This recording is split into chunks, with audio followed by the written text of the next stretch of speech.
You know those dreamy Christmas pieces from Pottery Barn and Anthropologie that cost a small fortune? Well, I recreated 10 of those for a fraction of the price using Amazon, Dollar Tree finds, and some clever tricks. Most of them turned out even better than the originals. One of them, not so much. I'll show you what I mean. Let's start with one of my favorite Pottery Barn pieces. Pearls are everywhere for this year's Christmas decor, and I wanted to recreate this gorgeous pearl ornament. It actually was super easy, just time consuming, but the results were absolutely worth it. These look elegant and expensive, but they're literally just pearl beads glued onto clear ornaments. I simply used random sizes of pearls I found on Amazon, as well as these clear ornaments and a bunch of hot glue. Make sure you buy a lot of hot glue sticks for this project. I started by applying some hot glue in sections onto my ornament and then adding the pearls on top of that. I simply alternated between different sizes so that the look was what I wanted. For a finishing touch, I added some of this thin, deep red velvet ribbon on top for hanging, added these to my tree, and they look absolutely gorgeous and a lot of fun to make.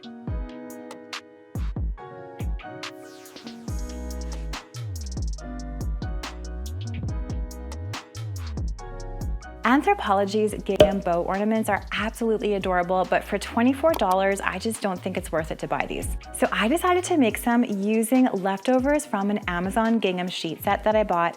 I made some curtains with these, and now I have a few pieces left over for some crafts. You could also use thrift store fabric, thrift store sheets for these. The options are endless. You can find so many fun patterns and colors to make these bows from. They look so sweet and nostalgic, and I love that you can pin these to some stockings that I'll show you how I made later. To make these, I cut 3 rectangles from my gingham sheet. I love using gingham for sewing because you don't really have to measure it. You can just count the checks on the fabric. I made one rectangle that was 6 by 12 inches, one that was 5 by 16 inches, and one that was 3 by 1.5 inches. I cut the ends of the longest rectangle at an angle to make the tail for the bow.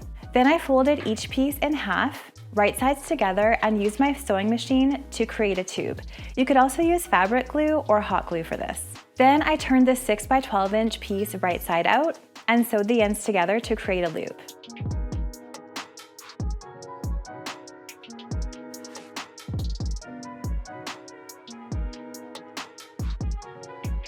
Then I laid this on top of the tail piece, and I sewed that smallest tube into a loop and pulled that over the other 2 pieces to create this bow shape.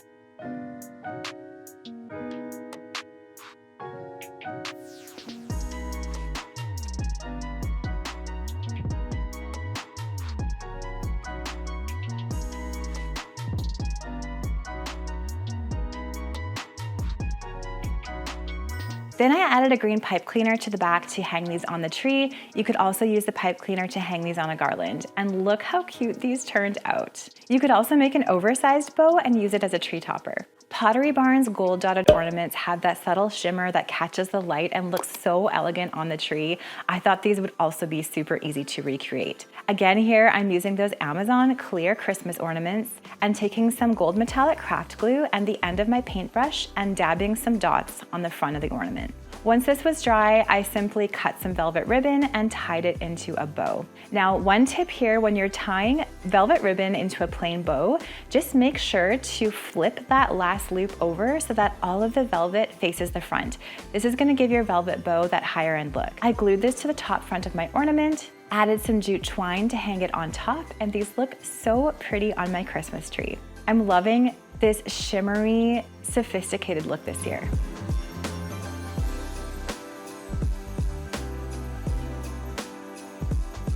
Anthropologie's ribbon tabletop trees were one of my favorite finds this year. They're very whimsical and surprisingly easy to make. I used a foam cone from Amazon as well as some green satin ribbon. At first I decided to directly glue a strip of ribbon onto the base of my foam cone, pleating it and gluing it as I went. As I went along, I realized this is not gonna work. The pleats look completely uneven. This looks like an absolute mess.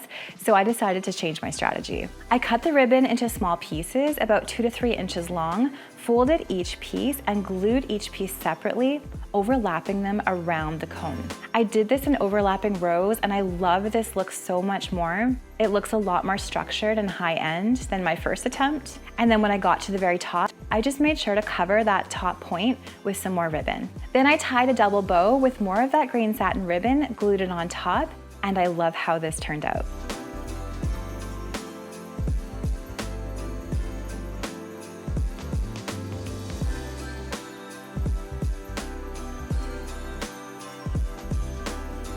It makes the cutest tabletop display. I love the look of it stacked on some vintage books, or you could make a few in different sizes and group them in groups of 3 as a table centerpiece. These red wax bow candles are one of the prettiest things Pottery Barn has released for this holiday season. They're little white taper candles with sculpted red bows that look so sweet and would be the cutest for a table centerpiece or on your mantle. To make these, all I used was some white taper candles and some red wax strips.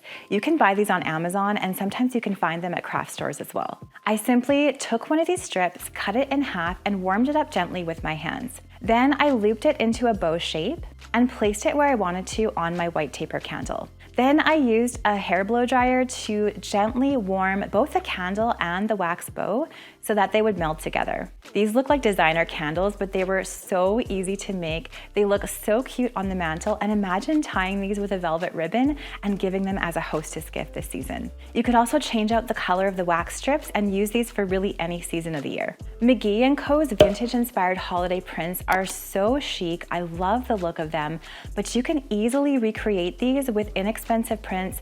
I found mine on Amazon, plus some frames from either the Dollar Tree or places like HomeSense. Simply add these prints to the frames. If you don't have a gold frame, you could use something like Rub and Buff to apply to a Dollar Tree frame. And I love how they look on my coffee station shelves.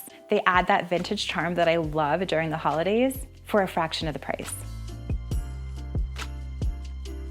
Pottery Barn's gold-framed ornaments inspired me to make my own. I found similar little mini frames from Amazon, and then I cut out small rectangles from my gingham sheet set, placed them inside of the frames. Then I printed out some photos of our pets that are only about 2 inches by 1 inch, and then I layered these on top of the gingham fabric in the frame. Then I simply closed the frame, and that's it to these DIY ornaments. They're so easy, and look how cute they look on my Christmas tree. These would also make great gifts, or you could put a family photo in here and give them as gifts to your extended family. These had such a personal touch to my Christmas decor, and they were far less than the $20 each that Pottery Barn was charging. Now, I couldn't stop at those gingham ornaments. I wanted to recreate these adorable gingham stockings that Anthropologie has.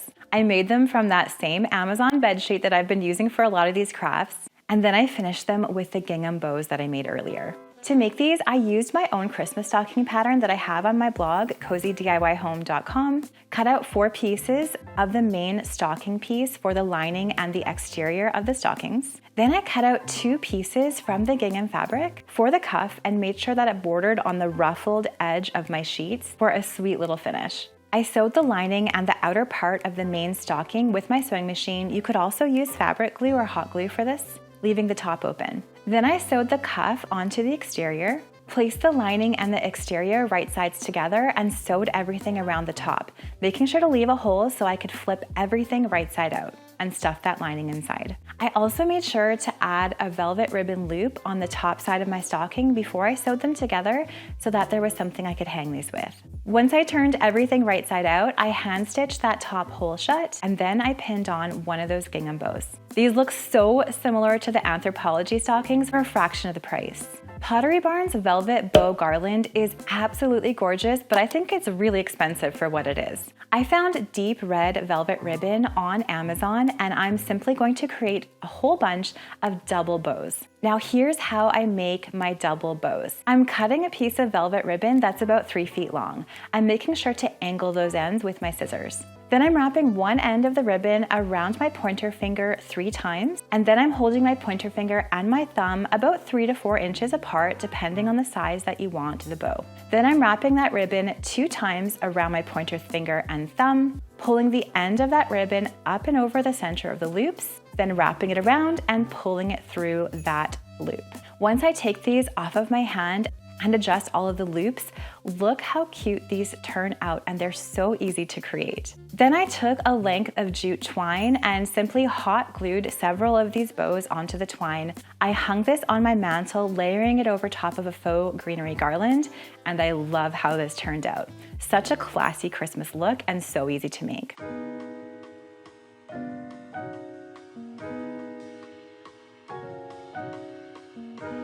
Now let's make a gorgeous and glowing Christmas centerpiece. Pottery Barn has this Bottlebrush tree centerpiece for over $100. I'm creating a simpler version for a fraction of the cost. I simply glued some Dollar Tree Bottlebrush trees onto this scrap piece of 2x2 lumber. You could also use some driftwood or a branch for this project. Really, there's so many options.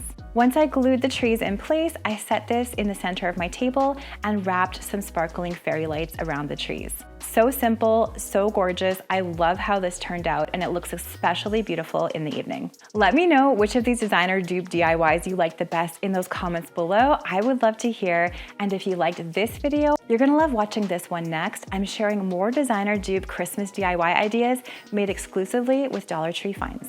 Click here to watch that one next.